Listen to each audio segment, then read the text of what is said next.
Hello, scholars. This is Miss Garville, and today for social studies, we are going to talk about Thanksgiving. Our objective: scholars will be able to explain what is Thanksgiving. Scholars will be able to demonstrate their understanding of Thanksgiving and its history by taking a short quiz, and scholars will be able to compare and contrast the first Thanksgiving and Thanksgiving today. What is Thanksgiving? Thanksgiving is a special holiday where families and friends get together to celebrate the things they are thankful for in their life. It is a federal holiday, so schools, banks, post office, and government offices are closed. It is celebrated on the fourth Thursday in November. The Pilgrims came to America. To be able to understand the story of Thanksgiving and why we celebrate it, you need to know how and why the Pilgrims came to North America. Who were the Pilgrims?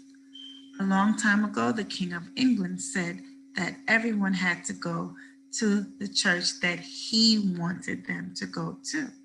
Some of the people didn't want to go to the king's church because they had another church they liked better. They believed that it was unfair that the king was telling them what to do. So they decided to get away from England and go to another country. The voyage to America. They got on a big ship called the Mayflower with food, rifles, and tools to build. They decided to go to another country to start a new life where they could have religious freedom. They were called the Pilgrims. They arrived in North America in 1621. The history of Thanksgiving.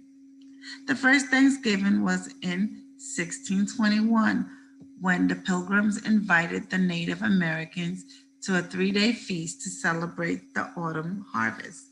The Pilgrims and the Wampanoag also used this holiday to thank God for what they had in their lives. Let's listen to the story of the journey on the Mayflower and the first Thanksgiving.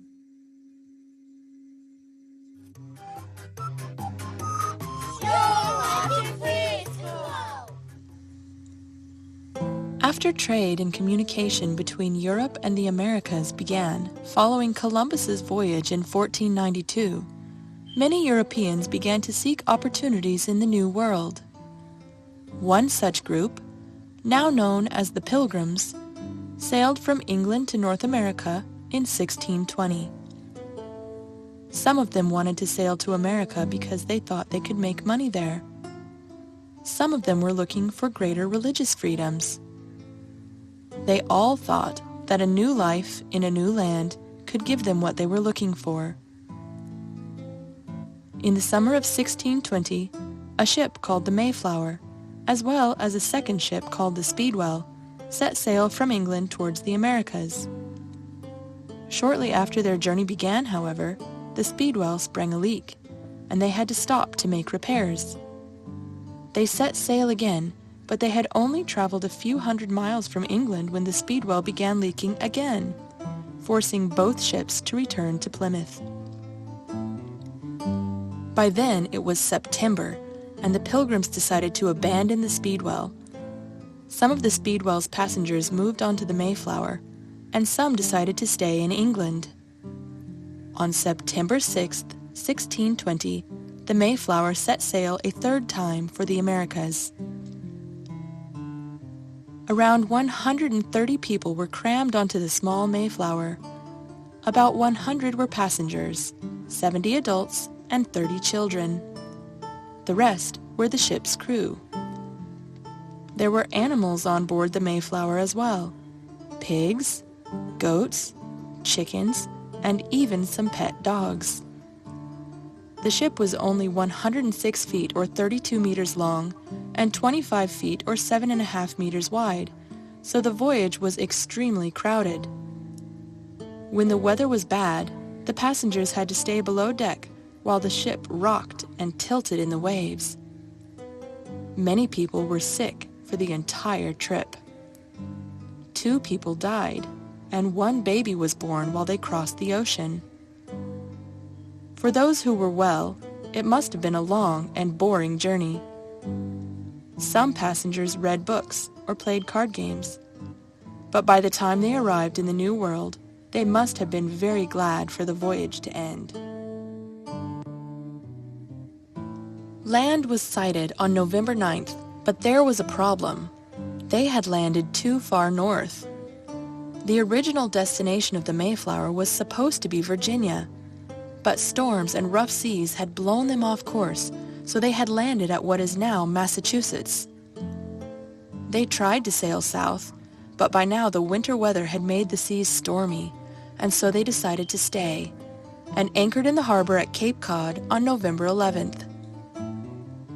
They looked around for a good place to settle, and by December they had moved to a place they named Plymouth. The first winter in the New World was a terrible one for the passengers of the Mayflower. They were not prepared for the cold weather. They did not have enough food. Terrible sicknesses came. By the time the spring of 1621 came, only about half of the passengers and crew were still alive. In April, the Mayflower and her crew returned to England, leaving the Pilgrims to try and survive alone. They might all have died that year if it were not for the help they received from the Native Americans that lived in their area. One man in particular, named Squanto, taught the English settlers many things that they needed to know. He taught them how to plant corn, how to fish, and how to live in their new home. He knew how to speak English and helped interpret for the settlers and the Wampanoag tribe so that they could speak to each other. That fall, there was a good harvest and plenty of food. The Pilgrims had a celebration that lasted for 3 days, and they invited their new friends, the Wampanoags, to celebrate with them. This feast is often called the First Thanksgiving. I hope you enjoyed learning the story of the Mayflower and the First Thanksgiving today. Goodbye till next time. Let's talk about today's Thanksgiving feast. On Thanksgiving, family get together to celebrate what they are thankful for. Then they usually eat a big meal. The most popular thing to eat on Thanksgiving is turkey. The first Thanksgiving feast. The Pilgrims and the Native Americans did not eat turkey for their first Thanksgiving dinner. Pilgrims hunted ducks for dinner, and the Wampanoag hunted deers to eat. Everyone also ate seafood, cabbage, onions, corn, fruit, nuts, and squash. Your assignment. You will complete the Google form to test your knowledge of the first Thanksgiving and Thanksgiving today. You will compare and contrast the first Thanksgiving with Thanksgiving today. Have a great day, scholars.